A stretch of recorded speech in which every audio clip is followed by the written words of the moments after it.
I am Deidre Berzer. I am the director of the South Dakota Historical Society Press. And this History Talks program is something that the press does with the foundation, the South Dakota Historical Society Foundation. And we have these monthly author speaker series. And we're kind of moving into not doing books all the time. So that's tonight. This is our first time not to have a book that we're kind of holding up. Instead, we get to hold up Liz. and this is so fun for us to have my colleague, Liz Almlie, join us tonight. She's a historic preservation specialist with the State Historic Preservation Office. And she's been there for almost 12 years. And Liz speaks on a regular basis all around South Dakota and knows so much, huge wealth of information in her head about the historic buildings in the state and also about women's history in the state of South Dakota. And so she's put both of those loves together for this presentation for us. And so also I'm going to just give a little shout out that it's the 50th year for the State Historic Preservation Office. And South Dakota is very blessed to have funding for a lot of that. And many, many states do not have the same kind of funding and the same kind of understanding that they need to preserve their historic sites. So I think we're very blessed by all of that. So if you all will mute, so we don't have any interruptions, we want to be able to hear all of Liz's words. Without further ado, I give you Liz Almlie. Hello. Thank you all for being here. Yes, so to tag on to the funding thing, majority of our funding comes from federal grants, but we do also have our Deadwood grant that we can give out to property owners who are actually doing work on the building. So that is one thing we have as a state that lots of other states don't have, which is great. So my talk today is going to be on women's history in our historic places, because it's something I've been thinking about. My day job is to work with historic places, but I'm very interested in women's history, so a lot of my side research projects pick up on that, and I try to incorporate it into my regular work as much as I can too. So half of the talk is going to show you some examples of properties that I've worked on or gotten to take a deeper look at.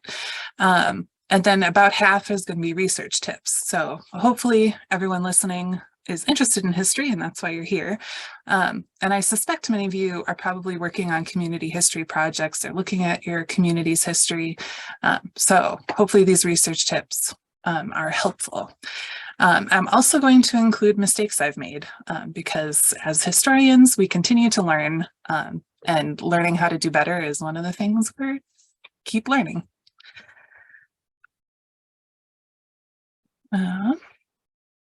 So the work of history, I was trying to think of, like, when I do history work, what are the points at which I love my job the most? And they kind of run the gamut of all of the history work. So I love searching for history, searching for the records, searching for the story I'm trying to find to answer the question. I love when I actually find what I'm looking for. And I really love when I find something I'm not looking for, but it is important and pertinent. I love when I understand something more about the place I'm researching, connecting sources together, figuring out which one is more accurate. I love that sort of detective work. And I love being able to tell history stories. Public speaking, less so than writing them out, but I do love the sort of crafting of history as well. This picture is the Historical Society inside the first Capitol building. And the first point is that in the first Capitol building came down, the current building was finished in 1910. So that's the second Capitol in that spot. The first building would have come down before that, and the person pictured in the office is a woman working in that office. And I don't know exactly that it's Ida Anding, but I had come across Ida Anding for suffrage work before, and I knew she was the chief clerk of the office and then became the legislative reference librarian. And she worked there from 1906, so the old building was still standing at the time, until 1921 when she married. So I don't know that the woman in the picture is Ida, but it could be. And then I threw up a picture of the first Capitol building in Pier, just in case anyone hadn't realized that that building used to be there. So with the National Register of Historic Places, that's a federal program to recognize places that are significant to the history of the country. It can be at a national level, at a state level, or at a local level. And it's focused on the sort of actual geographic place and its historical context, what it's related to. So for that work, we use local histories all the time. So they're very important, having good local histories. In the nominations, we make a case that the property is significant and that it has integrity, which for the National Register purposes means that the physical characteristics that it has now are close enough to the historical characteristics that you can still see the history of the building in its actual physical presence on the property. In the nominations, we're not usually telling the entire story of a place for time and space constraints, but because the point of the document is to make your case, not to tell the full history. So to an extent, nominations are limited from the outset. But we want to include information that can be used when people are planning work on or around the property. So a good half the nomination is describing the physical characteristics and figuring out what of the physical building is historic or not. But then the other half is the actual history and context. When we're preparing nominations, it is sometimes a factor of time and resources. We're probably not traveling to distant archives, but we usually go to the community in which the property is, do research at the courthouse, local libraries, and historical societies as we can. But we're not spending weeks there, we're spending hours. But still, even with the limitations of a nomination, the National Register program started in 1966. We started as an office around 72. And the early nominations can leave a lot to be desired. So we're going to look at some of those as we go. Generally in the National Register nominations, my biggest pet peeve is when women are referred to as his wife. And one example is the Edgar Vernon House nomination in Presho. The text from the nomination is there. Dr. Fred Newman was in charge and his wife acted as the head nurse, which is an important role on the property for the time period. And she doesn't even get a name. But I looked it up. It is Margaret Bell Newman, and those are her birth and death dates. A close second pet peeve is when it's just Mrs. So-and-so. So the example is from the Miller Funeral Home in downtown Sioux Falls. And the nomination just says Mrs. Miller, who is the first licensed lady embalmer in the state. So that's also an important job with the business, an important job on the property, and in state history, it's a first. So that has impact. And in the 1920 census, her occupation instead of housewife is undertaker. So that recognizes that her role in the business, and her first name was Minnie. And then my sort of third tier pet peeve is when it's when a woman's named, but sort of only once in passing as the wife of so-and-so or the mother of so-and-so, but she does get a first and last name. Ideally, for all of those women just mentioned once, there'd be some context of what her family history is, where she grew up, was she educated, did she have a career before she got married, did she work after she got married, what was her work as a wife and mother, what did that consist of, what circumstances framed her life, did she lose children at a young age, was she widowed, did she have to work on a family farm, all those contributions that she would have made to her family, but then also to her community. Did she serve on any boards or the school board or a women's club or anything like that? So ideally for every woman in the National Register, it wouldn't just be mother so-and-so, she would have a life around her. But sometimes sources, for various reasons, lack those specifics. But we still ideally would be able to extrapolate from the experience of other women in her community or in the profession that she was working in. As a lady embalmer, what would Minnie Miller have had to do? Would she have been working primarily with female customers? Probably that would be the case, but what else would she have done for the business? And there might be examples either from around the state or from other states that would give us some of those details. And over these decades, the tendencies why this has happened might have been an active dismissal or prejudice by the person taking the records initially or writing the histories over the years.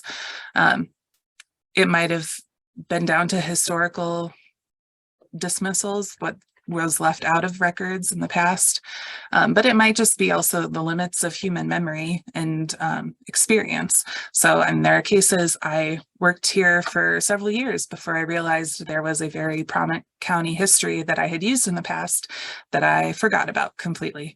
And that, yeah, so. And there were, just things that I've never experienced or come across before. I was looking at a woman in Sioux Falls who was Black, and she was in the beauty industry. And I was looking at her because her family used to board when Black visitors would come to town or tourists. They would sometimes board them at their house.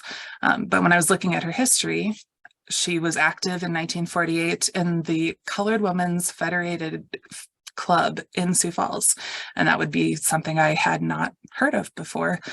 So there's, some allowance just for the experience of whoever's doing the history. You're learning all the time. When you wrote something 10 years ago, there's stuff you didn't know that you do now. So I find those things frequently, and I'm glad I'm learning more. And so that's the good news for all the sort of undervalued and unrecognized women's history that's out there, the existing material that has errors or gaps that we tend to repeat for convenience sake. The good news is that there is more in the records than we have thought we had when you go back and read through, and we are learning how to do it better. At one point, I thought I would write an entire article about how well we've done in the National Register nominations in telling women's history, and that never came to pass, and I don't know that it's going to, but in the course of that, I read a lot of nominations and sort of picked out all the women's history that was in them, and fortunately, there is a fair amount in there. These might have been sort of offhand comments and without a lot of detail, but they were in there at least. But I know at least this much wasn't in nominations. It's women's history that I've picked up from other venues. I've known that their house or their place of business has been listed in the National Register, and I've gone to the nomination to see if that story was in there, and it's not.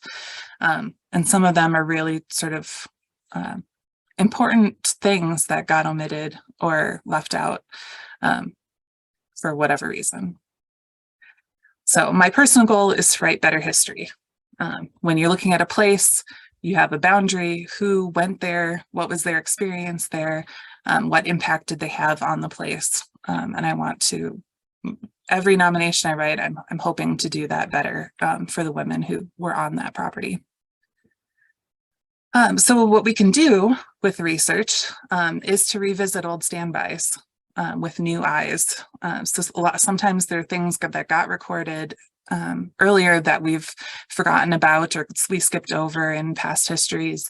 But if you go back and you actually read what's there or read in, between the lines on some things, you can find out a lot more about women's history than might be recognized in your community. So for almost every county in South Dakota, there's a county history. They're really common in the 1989 around the state centennial year and at various anniversaries for the communities themselves. So those have a lot of detail. They were a lot of the material was contributed by community members, including many women. So they wrote about their relatives and the women they knew. There's lots in there that we've underutilized potentially. But one thing with these is that they were usually, they were sometimes the stories that people knew without a lot of fact checking. So it's good when you find a story in there to either, be upfront about where you got it and that there might be some tweaks to the facts that are needed, or if you have the time to do the fact checking yourself, that can be advisable in cases. And with online sources, some of these books are getting digitized and put up there. So I know that the 1909 History of Fouke County is up on the Internet Archive. So you can read that whole book. And there's a whole chapter on women's suffrage that I used for other projects, because one of the most prominent suffragists in the state was from Fouketon. So one of the case studies is the Frank and Sarah Drake Claim House. Rereading the history of Moody County, what their granddaughter had contributed a story, and part of it was about Sarah's experience living in the one-room claim house, keeping the children occupied in long winter days when they couldn't go outside, twisting hay for fuel, knitting, sewing, and trading eggs and butter with the merchants in Del Rapids. So traveling was 10 miles with the produce that she collected, butter she'd churned, and taking that to market in Del Rapids. So those are stories I was glad to find in that county history. Another case study is also Moody County. It's the First Presbyterian Church and Cemetery. And so we nominated a significant for the history of religion, and for two individuals who were both men, but they had significant impacts on the property, the Reverend John Eastman and Little Crow. But the nomination, I did talk about how I specified that women and children were among the Dakota tribal members that were removed from Minnesota. They were kept at Fort Snelling, captive there, and then sent downriver and then upriver to the Crow Creek Reservation for a time. And then groups were moved to a reservation near Niobrara, Nebraska. And then a group of Mdewakanton, Dakota decided to homestead in Dakota Territory. So they came up to a place that they called Wakpaipuxon, I think, which is the bend in the river, which is north of Flandreau, South Dakota. And they homesteaded there. And along the way, one of the stories that was told in the history was that a female elder died in a blizzard along the way. I included Eastman's mother, grandmother, and great-grandmother's names, but I just did names for a lot of his ancestors, so I didn't get into their stories much, unfortunately. I included how the Presbyterian Board of Foreign Missions, who provided the ministerial services for the church, they listed female teachers and lady missionaries. And then the story I liked best was that for the church, they had a women's society who used sewing projects to raise money for other missions on other reservations or in foreign countries. And it was a lot of effort to get to the meetings, to take time away from the work they were doing for their families at their homes, to go long distances to the meetings, sometimes bringing the kids with them, and that family members didn't always understand why they were putting so much effort into raising money for other people they would never meet. But with the stats for the Dakota Presbytery, which was the organization of all the tribal Presbyterian churches, efforts like that was a major source of funding for the mission work. So it was an impactful amount of effort. And the information for that came from some of the publications about the mission work, the church history file that was at the Moody County Historical Society, and the county history again. We can revisit oral histories and interviews that were recorded earlier, hopefully have been transcribed. Sometimes you have to go and actually listen to the recordings. And do new oral histories and interviews. So some of these nominations effectively used that even quite a while ago. This was written in 1996 for the Hayden House. And both the husband and wife were prominent doctors, Andrew and Anna Hayden. So the nomination gave Andrew's biography first, but also included the biography of Anna Hayden, where she got her medical degree, which interestingly was after their marriage. And then her birthplace, how she immigrated from Denmark, where she was educated, and then notes on how she worked as a doctor and in the community, including like this, she became a doctor because her mother was interested in medicine. So now you have two stories of women with an interest in medicine in that nomination. And while her husband was often traveling for house calls, Anna did a lot of the sort of local work where people would come to the house for treatment, interestingly, including broken arms caused by crank handles on cars kicking back. And like the bibliography, they found some local histories, the Centennial magazine at the museum, family history, and then oral history interviews with people in the community, including who I presume is a relative, the Alice Hayden there. And the Kurdna homestead and ranch in Pennington County has one of my favorite stories. But they immigrated together from Czechoslovakia because they weren't allowed to marry back in the old country. So they came to America to marry. The nomination that was written by a colleague of mine, or was proofed by a colleague of mine and written by someone connected to the property, I think, talked about the homesteading project as a family effort. That inheritance included female relatives. Marie ran the gardens, cooked for everybody on the property, which was extensive. She raised poultry, including dressing them to the industry standards needed to ship them to market in Minneapolis. And this is the one I love, that she advised her daughter-in-law to keep turkeys because they would raise the alarm if rattlesnakes were around. And if your children were out playing and the turkeys started kicking up a fuss, you could yell at the children to get out, or go track down the rattlesnake and kill it, I suppose. But like I said, nomination used those interviews effectively to get at the stories that might have gotten lost in other historical documents. You can use genealogical research sources. I got the names from that early slide of Margaret Newman and Minnie Miller. You just a quick search in the census records to get the actual names. We have access to the census through a library subscription for Ancestry here in the office. So you can come up and use it if you're a visiting peer to do research. But our public library in Pierre also had access. So that might be something to check if you don't have a subscription yourself, checking your library to see if you can go there and look it up. But the new 1950 census, or the newly released census from 1950, is also on the National Archives website for free. And you can go, directories are very common for genealogy, and there's a lot of women's history in those too.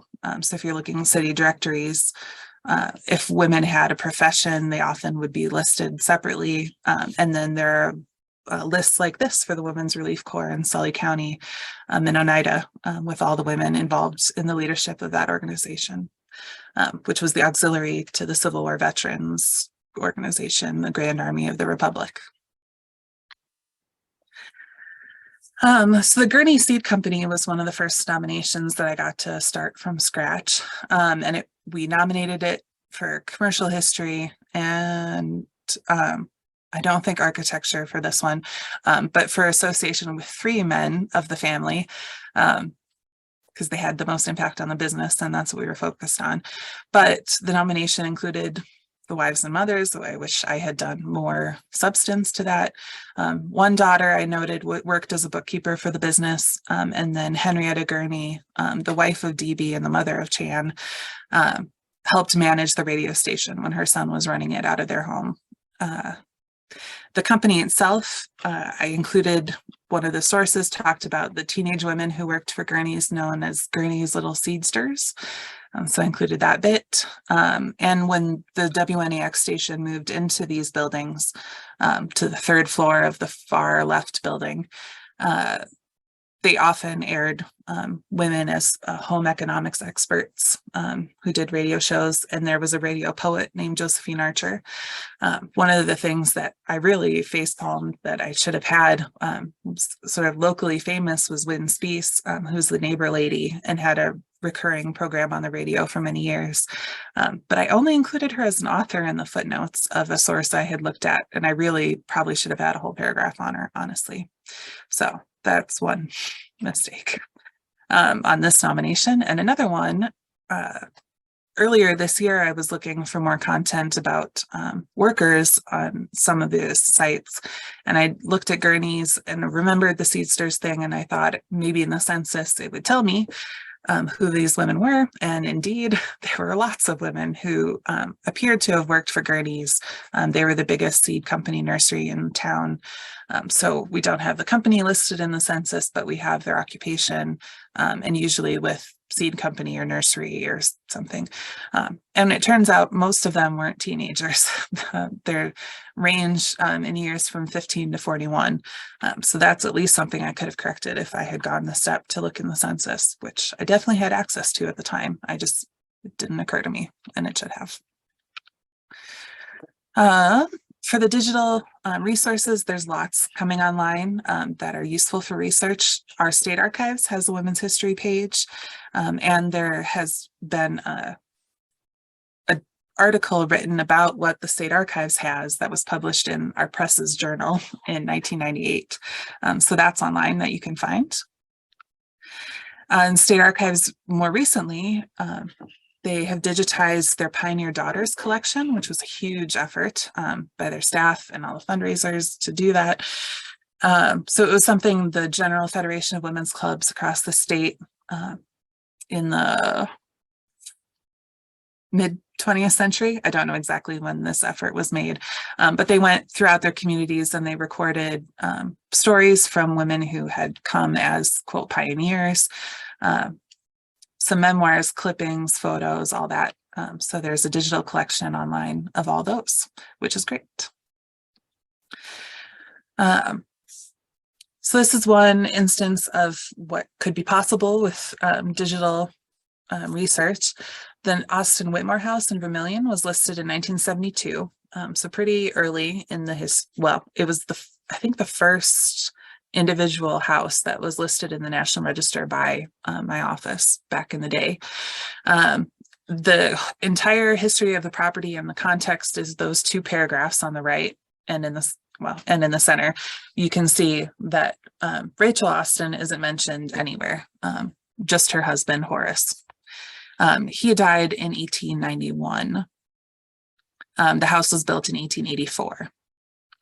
But what I've found researching Rachel Austin for other reasons is that she had a long history in the community because she lived longer, but she was very active in the temperance movement, the Baptist Church, the Cemetery Association. She held stock in the County Fair Association, worked on suffrage for many years. And this 1904 History of South Dakota has a biography of her. So it was definitely easily accessible even when the nomination was written in 72. But there's a lot more that you can find. It's easier to find this document because it's online and you can search through on the website. And one thing I still have to do for Rachel is the Vermilion Public Library now has a lot of early newspapers digitized on their website. So I have yet to search for Rachel through there. But newspaper searching can be a slog, so it takes some time. I just have yet to do it. And these are the same facts on the right, but I included, our state archives have digitized the Pickler collection of letters, which included this letter from Rachel Austin to Carrie Chapman Catt, who was one of the most prominent suffragists on the national stage. So she wrote to Carrie Chapman Catt in New York City. And that's the picture of her actual signature, which is fantastic. And the Robinson history mentioned that for all of Rachel Austin's public work, it all originated out of her house. So that really, if we rewrite the nomination in the future sometime, that's going to be a key quote, I think. And when she died, a 1904 news article mentioned that the mayor proclaimed all businesses would close for her funeral hour, and how unusual it is for that community to do that for a woman as tribute was much more common for men. More digital resources that are available. State Archives has also been digitizing newspapers, select newspapers as they have resources and decide which ones to do. But those are up on Chronicling America, which is a site of the Library of Congress, word searchable. And when I am researching women, there's lots of names to try. So that's part of what I mean when researching newspapers is a slog.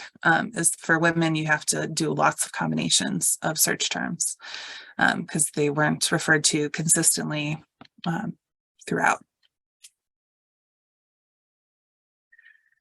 Another case study, the Canton Carnegie Library. I got to work on the nomination for this in 2016. I did include that the Women's Study Club had a big influence in the primary summary for the historical context, and then some details in the narrative itself, how influential Jenny Gifford was as president of that club in applying for the grant to build the library and managing the correspondence, how both a husband and wife had donated the land. Rebecca Gann was one of the trustees. Field librarians, 2 women from the state library visited or participated in some of the early opening ceremonies of the library. The Women's Study Club donated some of the first books, did a lot of fundraising, did the dedication ceremony. And then most of the librarians over its history have been women. So I listed as many as I could find. The Women's Relief Corps in Canton used the basement as a meeting space. And then several of the women associated with the library created a museum in the basement in the 30s.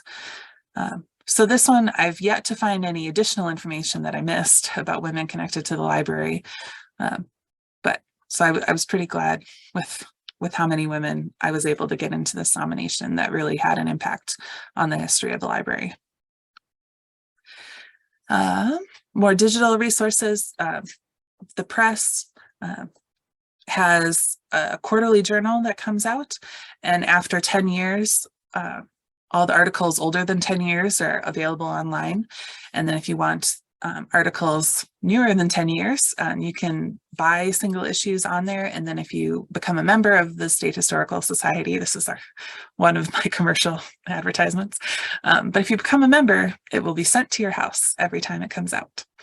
But there are also a lot of other history publications that are out there online that you can find when you're doing research. And there's things to check and things to look up when you're looking for women's history. There are lots of digital collections along with the digital archives that our state archives has. There's a digital library of South Dakota, which is all the universities in the state system contribute some materials there. Some of them have their own digital collections pages also, but this is a sort of a central place for the universities. And so it's university histories, but it's also a lot of community history in the newspapers that colleges would put out. They talk about stuff going on in the community as well. And there's advertisements from businesses that were in the yearbooks, and there's all sorts of stuff to find in there. And then nationally, there's a digital library of America that you can find all sorts of things and online exhibits and more. So that's out there too. Another case study is the Pyle House, which was sort of on the first slide when I talked about the National Register. But the Pyle House was listed as the John L. Pyle home, and he was another husband who died really young in 1901, I believe. But so Mamie Shields Pyle lived there much longer, his wife. And then her daughter Gladys Pyle was a very prominent politician, and Gladys Pyle lived there, I think to the 1980s, and that's when it became a museum. So it's one of the coolest places in the state because there are 2 very significant women that are represented at that historic museum, and you can go visit. Limited hours, but you can go. And this nomination, they gave her a paragraph. Mamie Pyle gets a paragraph about her history, which is good.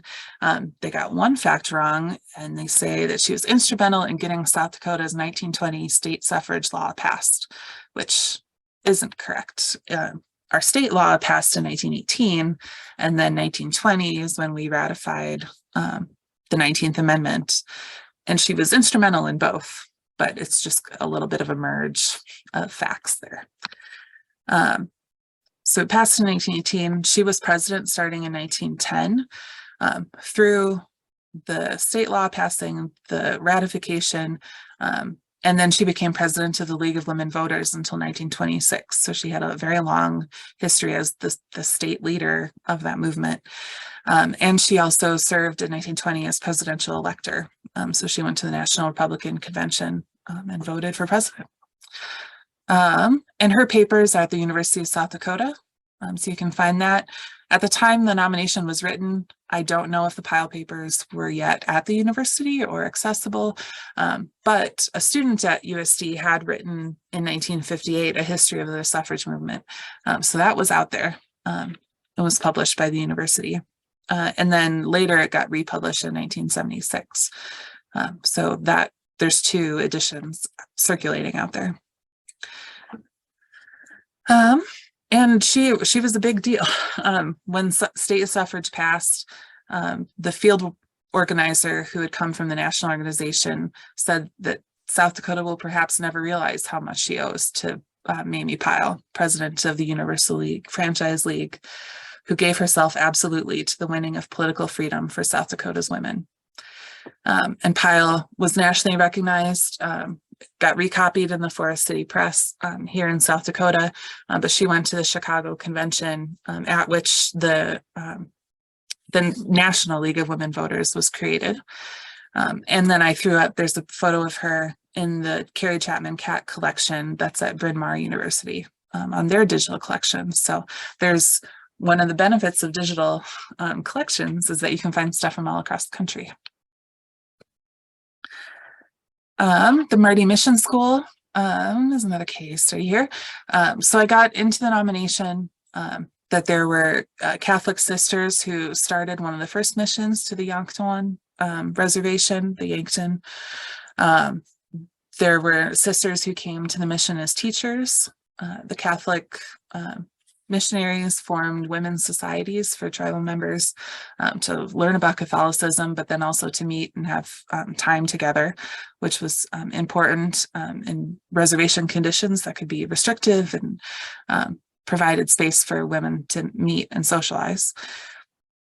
In the course of the Catholic mission, there was a priest, Sylvester Eisenman, who was there for many, many years, and his mother at some point came to live there as well.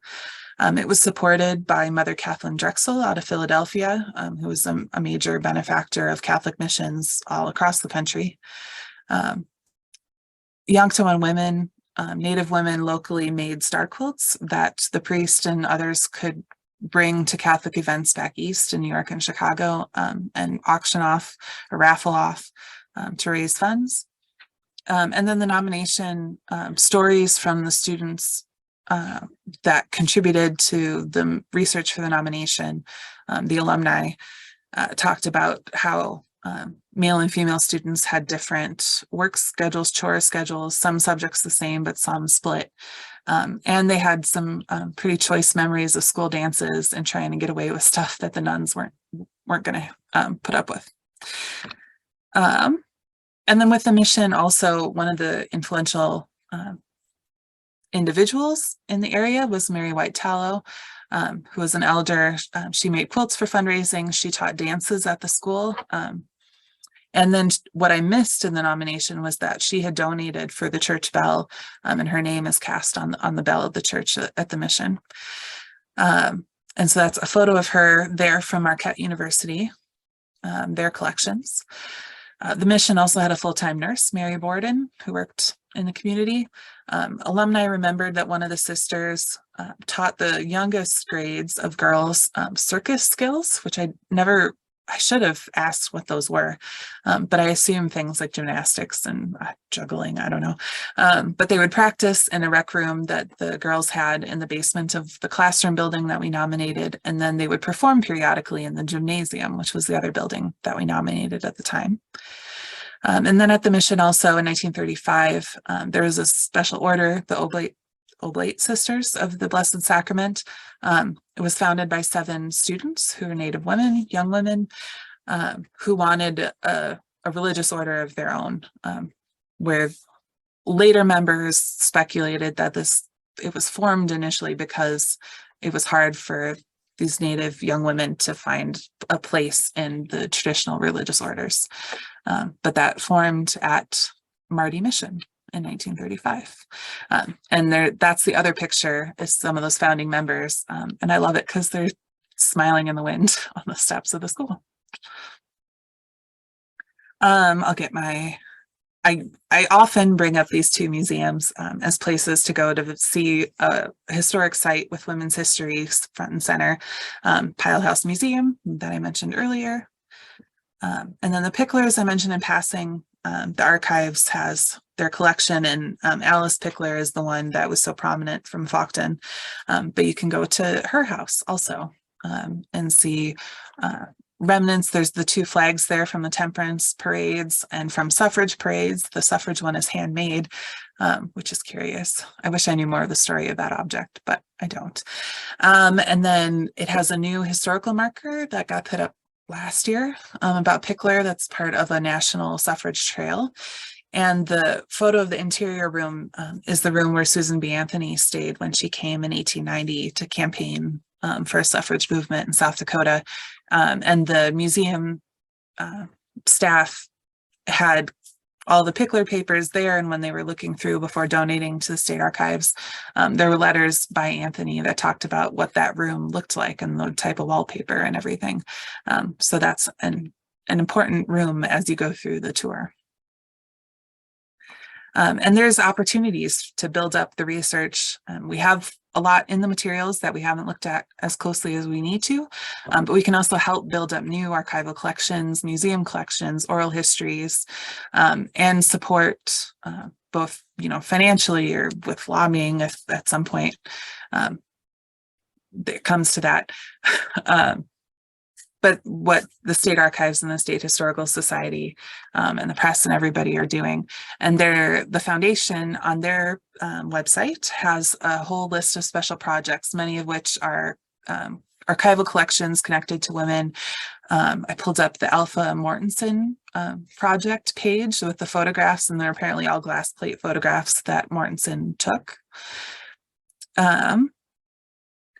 And there's lots of projects. So I recommend going to that page to check out if there's anything that you want to support.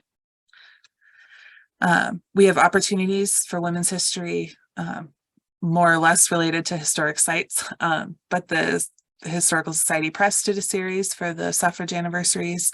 And there are books out there about women's history for historic preservation as well. So I threw some of those up. There are digital resources about women's history and historic sites from the National Park Service, the one image on the left, and from the National Trust for Historic Preservation, which is the major national nonprofit working on historic sites. And they have a Where Women Made History page. And I submitted some sites to that website. So there are a selection of South Dakota places on that site, but not as many as there might have been because I ran out of time, and that happens. And there's also this digital project, the National Collaborative for Women's History Sites started this Votes for Women Trail.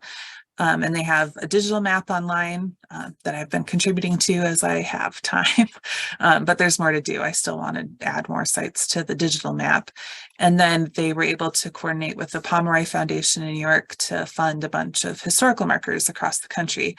So South Dakota got 3 submitted. One for the Pickler House, one for the Pile House, and then one that is or should be eventually at the Homestake Opera House in Lead, because there were some pretty prominent speeches given at that opera house in the 1914 and 16 campaigns. So going back to the National Register, a lot of the National Register nominations we work on in the office, so by staff people, or we hire a consultant to write them. But anybody can write a National Register nomination, and we can sort of help give guidance if you're really keen on that for a site in your community.